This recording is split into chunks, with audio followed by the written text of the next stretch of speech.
আমার কলকাতা নিউজ, কথা হবে সামনাসামনি।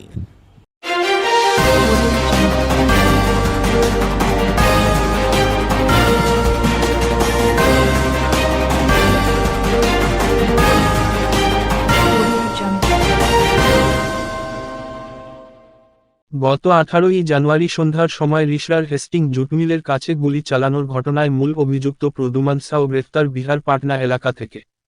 আজ তাকে শ্রীরামপুর আদালতে 13 দিনের জন্য পুলিশ হেফাজতের জন্য পাঠানো হয়েছিল। আদালতের বিচারক অভিযুক্তকে পুলিশ হেফাজতের নির্দেশ দেন। সেইমতো পুলিশ হেফাজতের পর আজ বৃহস্পতিবার হুগলির রিষড়া থানায় এক সাংবাদিক বৈঠক করলেন। হুগলির চন্দননগর কমিশনারেটের শ্রীরামপুর এসিপি 2 শুভঙ্কর বিশ্বাস ও শ্রীরামপুর ডিসিপি অর্ণব বিশ্বাস এবং রিষড়া থানার ওসি সঞ্জয় সরকার তার থানার পুলিশকর্মীদের নিয়ে বিকাল 5টার সময় এক সাংবাদিক সম্মেলন করেন। এই সাংবাদিক সম্মেলনে চন্দননগর পুলিশ কমিশনারেটের শ্রীরামপুরের ডিসিপি অর্ণব বিশ্বাস বিস্তারিত ঘটনার প্রসঙ্গে কি বললেন শোনাব।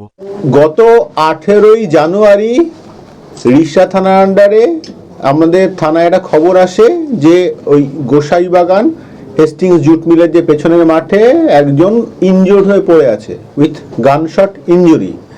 তো পরবর্তীকালে ওখানে সাথে সাথে আমাদের থানা থেকে পুলিশ যখন রাশ করে গিয়ে জানা যায় দীপক জয়সওয়াল নামে একজনের মুখে এবং শরীরে গুলির ক্ষতচিহ্ন আছে, সে ওখানে ইনজুর্ড অবস্থায় পড়েছিল। সাথে সাথে আমাদের বাকি যারা সিনিয়র অফিসার তারাও পরে চলে আসে ওখানে। ইন দ্য মিন টাইম ওকে হাসপাতালে শিফট করা হয়। তো সে এখনো ইনজুর্ড অবস্থায় হাসপাতালেই আছে, আচ্ছা রিলিজ হয়ে গেছে। তো ইনভেস্টিগেশনে এর মধ্যে আমরা জানতে পারি কারা কারা জড়িত। পরবর্তীকালে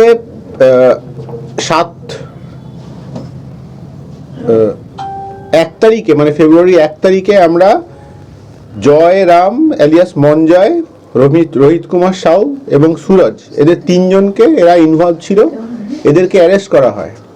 এবং গতকালকে আমরা পাটনা থেকে এর যে মেন অ্যাকিউজড প্রদ্যুম কুমার শাহ, একে আমরা অ্যারেস্ট করি। যেটা আসল ঘটনা, এদের মধ্যে পুরনো একটা শত্রুতা ছিল, সেটা বেশ 10-15 বছরের পুরনো, এলাকায় দাদাগিরি করা নিয়ে। মানে ওখানে যে ছোট ছোট ঘরটারগুলো ছিল সেখানে থাকা, তারপরে বাকি লোকের ওপর খবরদারি করা, এইগুলো দিয়ে নিজেদের মধ্যে মারামারি। তার জন্য প্রধানত এই গুলি চলার কাজটা হয়েছে, নিজেদের মধ্যে আক্রোশবশত। তো তদন্ত চলছে, কেস পুরোপুরিভাবে ডিটেক্ট হয়ে গেছে। বাকি আমরা এদের এখন পিসি পিরিয়ডের মধ্যে রয়েছে সবাই। আমরা ঘটনাটা তাড়াতাড়ি গুটিয়ে নিয়ে এসে এদের শাস্তি ব্যবস্থা করে ফেলবো। নামগুলো কি বলবেন কাদের?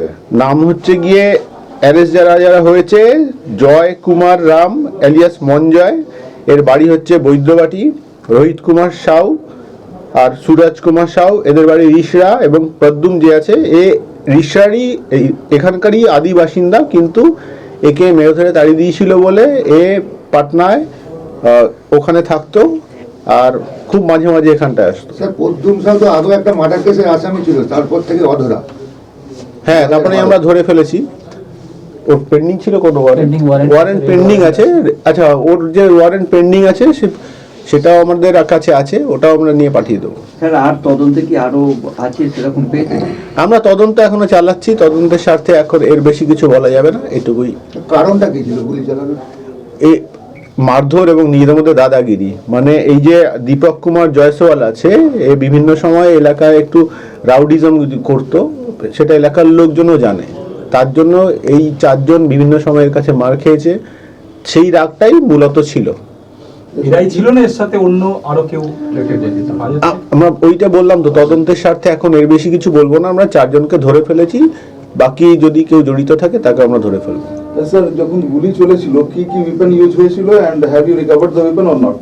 আমাদের তদন্ত এখনো চলছে, ওয়েপন এখনো রিকভারি হয়নি, সেটা আমরা ওই জন্য পিসি পিরিয়ডের মধ্যে আমরা নিয়েছি। এর মধ্যে আমরা ওয়েপন রিকভারি করার চেষ্টা করে নেব। আগামী 13 দিনের জন্য রিমান্ড আছে প্রদ্যুম্নের। ঠিক আছে। আমার কলকাতা নিউজ, কথা হবে সামনাসামনি।